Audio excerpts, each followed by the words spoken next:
Shalom, saudara-saudari terkasih, sidang jemaat yang diberkati. Saudaraku, menyambung akan firman Tuhan yang saya sampaikan pada hari Minggu yang lalu, yaitu tentang Ananias dan Safira. Nah, rupa-rupanya jemaat banyak yang bertanya, pertanyaannya macam-macam, saudaraku. Nah, di sini saya ingin memberikan beberapa tambahan dari firman Tuhan yang memperlengkapi akan firman Tuhan hari Minggu yang lalu. Nah, saudara, mengapa Tuhan bertindak begitu keras terhadap Ananias dan Safira? Itu saya sudah sampaikan. Saudara bisa ulangi ya, kalau masih kurang mantap bisa ulangi lagi. Ada videonya di YouTube.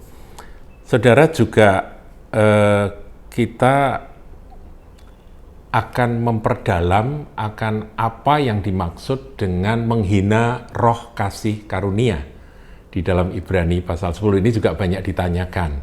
Dan kemudian pertanyaan ketiga yaitu yang sering juga saya dengar ya pertanyaannya, yaitu mengapa sekarang tidak ada atau sangat jarang peristiwa seperti Ananias Safira terjadi di gereja. Nah, ini pertanyaan yang menarik, saudaraku.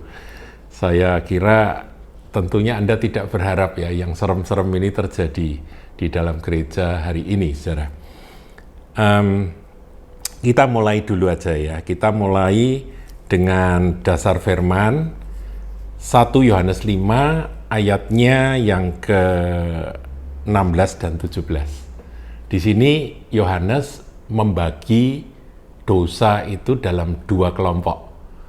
Yang satu disebut dosa yang membawa maut dan dosa yang tidak membawa maut.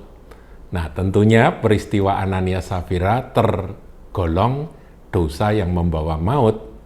Buktinya langsung game, saudaraku ya. Saat itu juga langsung geblak dan meninggal dunia, mati. Nah, ayat yang ke-16 saya bacakan. Kalau ada seorang melihat saudaranya berbuat dosa, yaitu dosa yang tidak mendatangkan maut, hendaklah ia berdoa kepada Allah dan Dia akan memberikan hidup kepadanya, yaitu mereka yang berbuat dosa yang tidak mendatangkan maut. Ada dosa yang mendatangkan maut, contohnya Ananias Safira, yaitu dosa yang nanti kita akan sedikit dalami, yaitu dosa menentang atau menghujat Roh Kudus. Tentang itu tidak kukatakan bahwa ia harus berdoa. Jadi apakah Ananias dan Safira perlu didoakan? Tidak perlu. Sudah, itu urusannya Tuhan, begitu saudara. Ayat 17. Semua kejahatan adalah dosa. Jadi saudara, kita ini kalau berbuat sesuatu yang jahat itu dosa, semua. Tetapi ada dosa yang tidak mendatangkan maut, artinya dosa yang bisa diampuni. Ya, sebab Tuhan Yesus kan mati di kayu salib untuk menebus kita dari segala dosa. Kuasa darahnya itu menghapus segala dosa pelanggaran kita. Pelanggaran apapun, dosa apapun, kalau itu tidak membawa maut, Tuhan bisa sucikan oleh kasih karunia-Nya yang begitu luar biasa. Nah, saudaraku, sekarang kita akan lihat, sebagaimana tadi sudah saya singgung, di dalam Matius 12, ayat yang ke-31 dan 32. Dikatakan demikian, sebab itu aku berkata kepadamu, segala dosa dan hujat manusia akan diampuni. Betapa baiknya, betapa penuh dengan kasih dan kemurahan, itulah Tuhan kita. Tetapi hujat terhadap Roh Kudus, terhadap pribadi ketiga dari Allah Tritunggal, itu nggak main-main, saudara. Hujat terhadap Roh Kudus tidak akan diampuni. Jadi bukan berarti bahwa Tuhan yang Maha Kasih, Maha Pengampun itu tanpa batas. Kalau urusan pengampunan, dosa apapun saudara buat, saya buat, Tuhan mengampuni. Kalau kita bertobat dan minta kuasa darahnya menyucikan, kita akan disucikan. Tetapi ada satu jenis dosa yang tidak dapat diampuni. Itu kata-kata Tuhan Yesus. Kita harus takut dan gentar ya dengan dosa menghujat Roh Kudus ini. Nah, apa sih yang dimaksud dengan dosa menghujat Roh Kudus? Dijelaskan di ayat 32. Apabila seorang mengucapkan, jadi hati-hati dengan mulut, saudara. Mengucapkan sesuatu menentang anak manusia, menentang Yesus Kristus, ia akan diampuni. Jadi Tuhan Yesus, kalau dia dicerca, dia ditentang, dia dihujat, itu dia bisa ngampuni, saudara. Tuhan bisa ngampuni. Tetapi jika ia menentang Roh Kudus, tadi menghujat, sekarang menentang Roh Kudus, ia tidak akan diampuni, di dunia ini tidak, dan di dunia yang akan datang pun tidak. Artinya apa? Anania Safira ada yang bilang terhilang atau enggak? Artinya dia mati jasmani tapi rohnya tetap masuk surga. Apa begitu? Enggak, saudaraku. Sebab dikatakan di sini, di dunia ini dia langsung dihakimi dan langsung mati. Anania Safira. Nah, kemudian di dunia yang akan datang, ketika dia di akhirat, dia masuk neraka, saudara. Terhilang dia. Jadi jangan main-main, saudara, dengan dosa terhadap Roh Kudus. Roh Kudus itu satu pribadi yang begitu lemah lembut, suaranya pun juga tidak keras, lembut, ya, digambarkan seperti burung merpati yang kalau kita kejutkan dia akan terbang pergi. Seperti itu digambarkan Roh Kudus. Roh yang manis dan lembut, ya kita seringkali nyanyikan ya, bahwa roh Tuhan itu manis dan lembut. Tapi dia pribadi, satu pribadi, dan kita harus memperlakukan Roh Kudus itu dengan penuh hormat, kasih, dan dengan penuh kelembutan. Dan juga dengan penuh, meskipun kita akrab dengan Roh Kudus, kita harus hormat dan takut. Karena kalau dosa terhadap Roh Kudus dikatakan nggak bisa diampuni, saudaraku. Serem ya? Nah, hal-hal yang serem begini perlu kita pelajari. Itulah sebabnya ketika Tuhan memulai akan gerejanya, dan itu dikisahkan secara lengkap di dalam Kisah Para Rasul, gereja mula-mula punya cerita. Sementara kasih karunia berlimpah-limpah atas jemaat Tuhan, sementara hadirat Tuhan begitu kuat, sementara tuaian terjadi dan kualitas dari umat Tuhan itu betul-betul unggul, sebab mereka yang ikut Yesus, percaya Yesus, itu taruhannya segala-galanya, saudara. Kemarin sudah saya singgung bahwa mengapa pada waktu itu sampai Tuhan bergerak dengan roh memberi yang begitu luar biasa. Karena taruhannya mereka kehilangan segalanya. Orang ikut Yesus, mereka dikucilkan, mereka dibenci, mereka dianggap berbeda dengan komunitas Yahudi pada waktu itu. Pada awalnya sepertinya masih oke-oke, tapi makin lama makin terpisah, saudaraku. Dan makin mereka, ya kamu adalah sekte, begitu ya. Dan kamu dianggap sekte sesat yang harus dihabisi. Itu yang terjadi, saudara. Jadi bayangkan, saudara, mereka untuk ikut Yesus harganya segala-galanya pada saat itu. Itulah sebabnya Tuhan bekerja. Gereja harus kuat. Orang-orang digerakkan hatinya, menjual asetnya, serahkan pada gereja Tuhan pada waktu itu. Diletakkan di depan kaki rasul-rasul harta hasil penjualan itu. Kenapa? Karena memang curahan roh kasih karunia berlimpah-limpah sedang terjadi. Dan orang-orang yang bertobat ini ada yang kehilangan segala-galanya. Mungkin ada yang diusir dari keluarganya, diusir dari komunitasnya, kehilangan pekerjaan dan sebagainya. Dan itulah yang membuat Tuhan harus menguatkan gerejanya sehingga mereka bisa tetap hidup. Nah, saudaraku, sementara hal-hal semacam itu terjadi, Roh Kudus bekerja luar biasa. Ada orang yang seperti Ananias dan Safira yang merencanakan, disebut hatinya itu diliputi, dipenuhi iblis, merencanakan dusta bukan kepada jemaat, dusta bukan kepada para rasul, tapi kepada Roh Kudus. Dan dusta kepada Roh Kudus dikatakan oleh Petrus, kamu bukan mendustai manusia tapi mendustai Allah. Roh Kudus adalah Allah, saudaraku. Jadi jangan main-main. Ini sesuatu yang sangat mengerikan.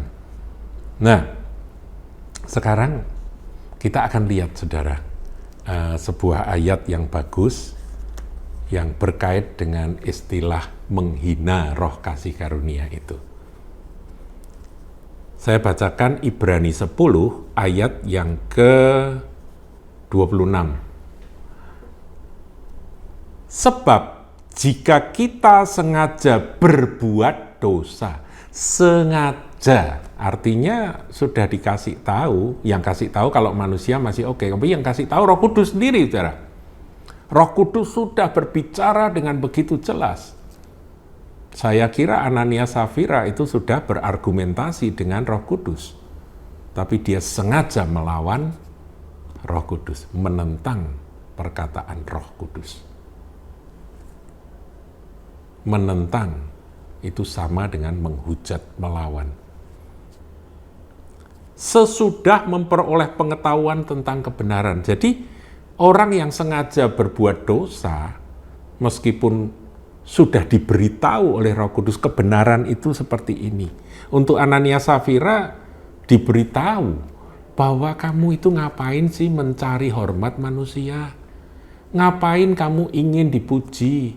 Bahwa kamu murah hati, bahwa kamu generous, bahwa kamu jual semuanya dan serahkan semuanya, tidak sayang dengan harta, hanya untuk menerima puji-pujian dan penghargaan dari orang-orang sekitar, dari gereja Tuhan, dari umat Tuhan.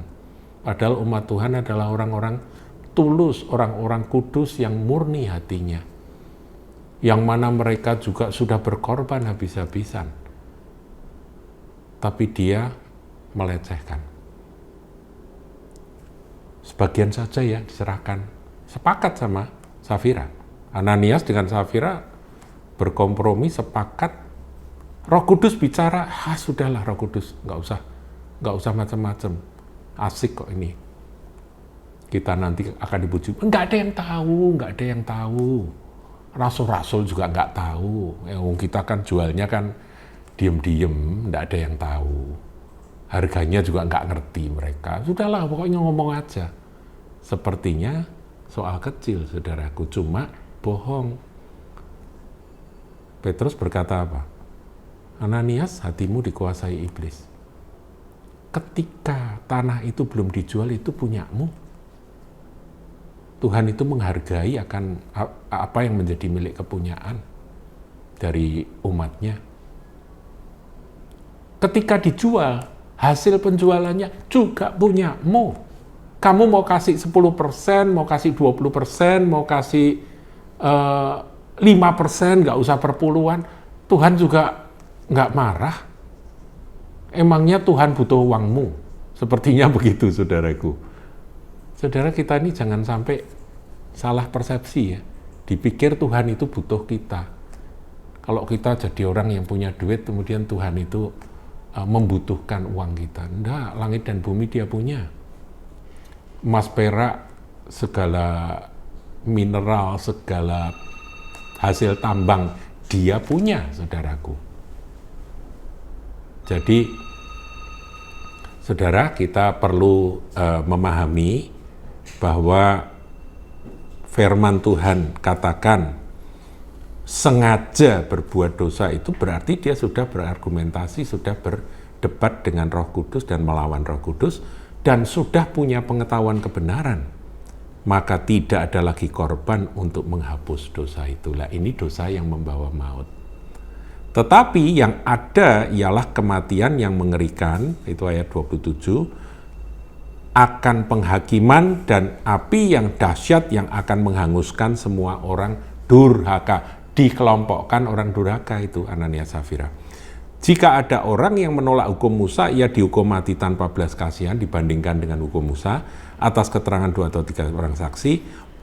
Ayat 29. Betapa lebih beratnya hukuman yang harus dijatuhkan atas dia yang menginjak-injak anak Allah, yang menganggap najis darah perjanjian, yang menguduskannya, dan yang menghina roh kasih karunia. Saya menggarisbawahi yang menghina roh kasih karunia. Kita kembali ke Kisah Para Rasul pasal yang keempat, saudaraku.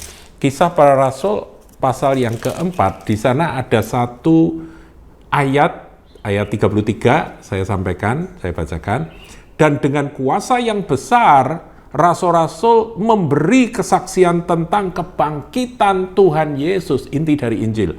Dan mereka semua, seluruh jemaat, hidup dalam kasih karunia yang melimpah-limpah.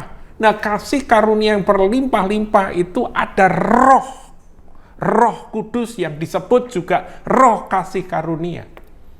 Dan itulah yang dilawan oleh Ananias dan Safira. Menghina roh kasih karunia. Mereka mati. Nah, pertanyaan yang terakhir, yaitu mengapa sekarang tidak terjadi, tidak terulang peristiwa seperti Ananias Safira? Saya kira pasti ada ya peristiwa-peristiwa tertentu seperti ini, tapi tidak sedrastis di dalam kisah Ananias Safira. Tapi ada orang yang tiba-tiba mengalami kecelakaan, mati dan sebagainya. Kita nggak boleh menghakimi, saudaraku ya. Tetapi itu urusan sama Tuhan ada. Dan itu membuat orang gentar dan takut. Itu inti daripada peristiwa penghakiman yang Tuhan lakukan di dalam jemaat. Nah, ada yang berkata, Ananias Safira ini bukan orang Kristen. Kalau bukan orang Kristen, urusannya ada di gereja. Bukan Kristen tenanan, oh ya pasti bukan Kristen sungguh-sungguh. Kalau sungguh-sungguh pasti takut Roh Kudus, saudaraku ya. Jadi kita nggak usah bahas itu. Yang penting ini pelajaran untuk kita semua. Biar kita takut dan gentar akan Tuhan. Dan jangan sekali-kali, kalau sudah urusan sama Roh Kudus, jangan melecehkan atau menghina Roh Kudus. Nah, saudara, mengapa sekarang tidak terjadi? Ini ya yang dinanti-nanti. Menurut saya, pertama, dalam kisah para rasul ini Tuhan meletakkan akan prinsip-prinsip dasar dari gereja. Yang pertama, gereja dasarnya adalah kasih karunia. Dan di dalam kasih karunia Tuhan itu kamu harus hati-hati. Jangan kamu menghina roh kasih karunia. Nah, kalau kamu mempermainkan, menghina roh kasih karunia, manifestasi apapun yang kau kerjakan, perbuatan apapun yang kau kerjakan, tapi di mata Tuhan itu termasuk kelompok menghina roh kasih karunia, maka yang terjadi adalah penghakiman. Penghakiman yang keras dari Tuhan. Itu memang sengaja ditaruh di pasal 5 ayat 1 sampai 11 ini, di Kisah Para Rasul.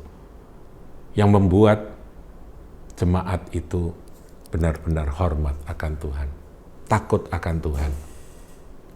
Mengasihi Tuhan, ya. Takut akan Tuhan, tidak boleh dilupakan. Kita hormat kepada Dia. Nah, saudara, kemudian ini adalah awal dari gereja. Menurut saya, nanti di akhir zaman, betul-betul penghujung zaman, sebelum Tuhan datang, hal-hal semacam ini akan Tuhan kerjakan. Sekarang ini belum, saudaraku. Tapi nanti ketika curahan roh kasih karunia begitu luar biasa, terjadi tuaian, terjadi pemurnian, terjadi pengudusan, ini persiapan aniaya juga, saudaraku ya. Terjadi betul-betul orang yang ikut Tuhan itu motivasinya adalah murni, nggak ada motivasi lain. Motivasinya adalah ingin ikut Yesus, ingin beroleh akan keselamatan yang dari Tuhan, ingin mengasihi Tuhan dengan segala sesuatu yang ada pada dirinya. Nah, pada waktunya nanti, ketika itu terjadi, urapan Tuhan luar biasa, bukan sekedar urapan mujizat saja, tetapi komplit semuanya, kemurniannya, kesuciannya betul-betul meningkat dalam gereja Tuhan. Jangan main-main. Menurut saya, pengulangan kisah yang di awal berdirinya gereja, di akhir sebelum gereja selesai tugas di bumi, itu akan diulang.